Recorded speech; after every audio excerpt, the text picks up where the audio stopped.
Hello and welcome to this introduction to Smart IA.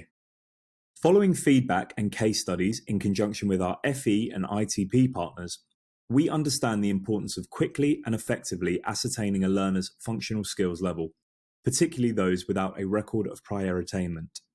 We believe that Smart IA is a valuable supplement to our existing diagnostics and an ideal first step when enrolling learners at your organisation. In this introduction to Smart IA, we will take you through the assessments themselves and provide you with a view of what your learners will see when completing them. Then, we will move into how you can get your organisation set up in preparation for the assessment, as well as viewing the results upon completion. The assessments. We discovered that one of the common issues faced by learners during initial assessments is that they can often become demoralised. Smart IA has been created to provide adaptive assessments which ensure that the level of questioning is tailored to the learner and doesn't overwhelm them. The assessments cover functional skills entry level 1 through to level 2 in both English and Maths and are suitable for all exam boards. They are estimated to take 20 to 30 minutes each to complete depending on the learner. There are 8 sections in each assessment and the learner will be shown how far they have progressed through these. They will be shown between 16 and 24 questions in total, dependent on their performance. Each question has on average 12 alternatives, meaning it's very unlikely that learners will answer the exact same question as their peers. Once an assessment has been completed, staff will be provided with a working towards level and sub-level for each of their learners. Please note that learners will not be shown the result at the end of the assessment. With the English assessment, we also recommend that learners complete a separate written task. This can be paper-based or set and completed using the Task Assignments feature on Century. Once an initial assessment has been activated for a learner, they will be able to log in and see the assessment on their My Path page, where they can start it. If the learner already has a course assigned, the assessments will appear at the front of their recommended path, clearly labelled before any other nuggets.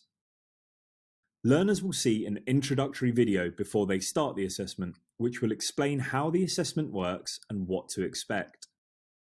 This has audio, but there are subtitles on the video if learners don't have headphones. Please encourage learners to watch this. Progress will be saved if a learner exits Century before completing their assessment, and they can log back in later and finish it. Once they have finished, or it has been deactivated, it will disappear from their view. Some key information to note is that learners should have a calculator and dictionary available to help them complete the assessments. If they find it helpful, learners can apply a colour filter to the assessment in the same way that they can with nuggets. Until they have a course assigned, the pathway will be blank for learners after they have completed the IA. Assessment cohorts versus classes. When in class admin, you will see that your assessment cohorts and teaching classes are neatly separated to help you access them easily. This is what an assessment cohort looks like on Century. This is what a standard teaching class looks like on Century that you will use post-initial assessment. Assessment cohorts do not need to have a teacher assigned like standard classes, as all staff can view the results of an initial assessment. Assessment cohorts do not need to have a course assigned like standard classes.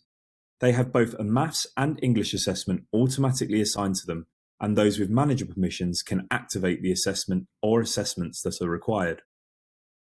Assessment cohorts should be uploaded via the CSV Templates for assessments, which can be downloaded from the onboarding tab within class admin. Please note that the CSV for an assessment cohort differs from the CSV for a standard teaching class. Here is an overview of the various events that will take place at the start of the year, highlighting when you will use an assessment cohort versus when you will upload a teaching class. As you will see, your upload of an assessment cohort is the first thing you should do prior to initial assessment. Uploading your timetable teaching classes is the very last step before commencing teaching on Century. So, to outline the process, a learner is added to an assessment cohort. Then, a staff member with manager permissions activates one or both of the assessments for the cohort. This is done in class admin. The learner will then be able to view and complete the assessment. After they've done so, the results will be visible to all teachers in the Assessment tab, not just those with manager permissions. There are a few ways that you can add learners to cohorts. The main way, which we recommend, is via CSVs. This works both for new learners and for those who already have a Sentry account.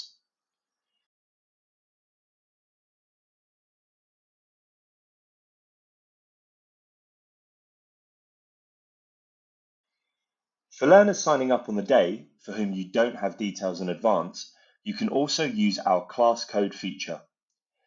It's also worth noting that you can continue to add to assessment cohorts on a rolling basis if learners join the organisation over an extended assessment period. CSV Templates for assessment. CSV onboarding for SmartIA is similar to the process for standard accounts. I will take you through this process and show you the template, which differs slightly from the standard teaching classes template. To onboard learners into an assessment cohort, head to the Class Admin tab, click Onboarding and download the CSV template for assessments from the drop-down list. Complete the CSV file with the learner's details. It's important to note that only staff with manager permissions on Sentry will be able to create assessment cohorts for learners. Please ensure that you liaise with your account manager before your initial assessment period begins to confirm that these permissions are assigned to the right people. All staff will, however, be able to view the results of the assessments. When completing your CSV template for assessments, columns A to G are mandatory and the remaining columns can be completed if required. For the UPN field, please list the learner's organisation ID number. For the email field, include the learner's organisation email address as opposed to a personal one. This will prevent account duplication later down the line. In the assessment cohort field, list the cohort name exactly as you would like it to appear on Sentry. It's worth using a naming convention for cohorts, such as the date of the assessment or the vocational area. If your organisation uses single sign-on, there is no need to complete the password section of the template. If your organisation does not use single sign-on and the password field is left blank, Sentry will generate a password for you, which will be shared by your account manager. Please note that passwords must be a minimum of 8 characters. Once you are happy with your assessment CSV file, select New Import and import Student CSV. Select the academic year that you would like the cohort to be created in, then click Upload. This will trigger an alert to our team here at Sentry, who will endeavour to process the file within 1 working day. If there are any issues with the import, your account manager will be in touch to provide you with more information. There is no need to add teachers to assessment cohorts, as all teachers will be able to view the data regardless. Once the CSV has been processed successfully, your learners will appear in an assessment cohort under the name you have provided in the CSV file. Here is the process if you're onboarding learners for SmartIA via a CSV file. Onboarding via CSV means that your organisation retains complete control over the learner details for each account, such as the learner's name and email address. So, a person applies to the organisation. The organisation receives the prospective learner's details in advance of the initial assessment. The admin team onboards and adds them to the assessment cohort via a CSV. The IA administrator activates the assessments within the assessment cohort. The learner then logs in using single sign-on or their email and a password which will be issued to them. The prospective learner then starts their IA. Class code. There is also the option of onboarding learners into assessment cohorts via class code. This is often used when learners need to be onboarded quickly and the organisation does not yet have personal information about the learner. It can, however, be used for existing Sentry learners, although we would recommend using a CSV. Firstly, the assessment lead will need to generate a class code for the assessment cohort. They will then need to share this code with prospective learners. This code will remain the same throughout the assessment period. Once codes have been distributed, learners should head to app.sentry.tech, select I have a class code, and enter the code provided to them. They will then be asked if they already have a Sentry account. Learners who have previously been onboarded should select Yes, sign me in, and log in using single sign-on or their existing credentials. Learners who are new to Sentry should select No, sign me up, where they will have to provide their details to create an account. Where learners sign up with a personal email address, it is important that these accounts are updated with the organisation email address as soon as possible. Once this process is complete, learners will be dropped into the appropriate assessment cohort. It's important to note that each assessment cohort will have its own unique class code. The class code process is shown here on the right. This is a good solution if you do not have learner details in advance and need to quickly create an account and place them into an assessment cohort. So, to run through the process, a learner applies to the organisation. The organisation doesn't receive prospective learners' details in advance of the initial assessment. The admin team create an assessment cohort on the platform in preparation. The IA administrator activates the assessments within the assessment cohort. The learner then onboards themselves to Sentry via a class code issued on the day. The prospective learner then starts their initial assessment. Activating assessments. The final step in the process is activating the assessments for learners. This will ensure that learners have access to them, and this can be done within the cohort in class admin. You can also deactivate assessments, which will remove them from view for learners that haven't yet completed them.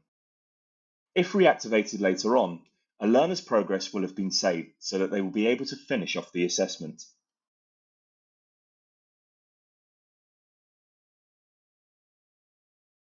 Viewing results. Managers and teachers can go to the New Assessments tab to view the results for all assessment cohorts. By selecting a cohort with an active assessment, teachers can view whether learners have completed their assessments and see which level and sublevel was suggested. This page is filterable and the data can be downloaded to a CSV file. So, what can we see in the Assessments tab? By clicking into a cohort with an active assessment, we are shown a table listing learners to the left. The Progress column indicates whether they have completed, are progressing through, or have not yet started the assessment. A blank cell shows if a learner has not started an assessment. The Completed column shows the date the assessment was completed. The Level column indicates the learners working towards level and sublevel. All columns on this page are filterable, and you can toggle between English and Maths at the top of the page. The results are also downloadable to a CSV file by clicking the Options button.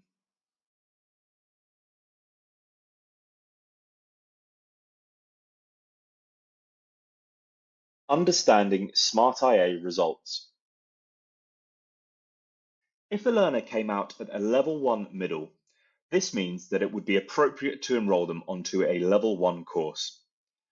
They are currently working towards achieving a pass and have reached a medium level of attainment.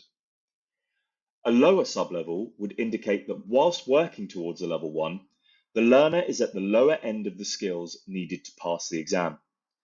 They will therefore need a longer period of teaching time to grasp all of the concepts required. A higher sublevel means that they are almost at a point of passing, and you may consider moving them up to the next level, in this case a Level 2.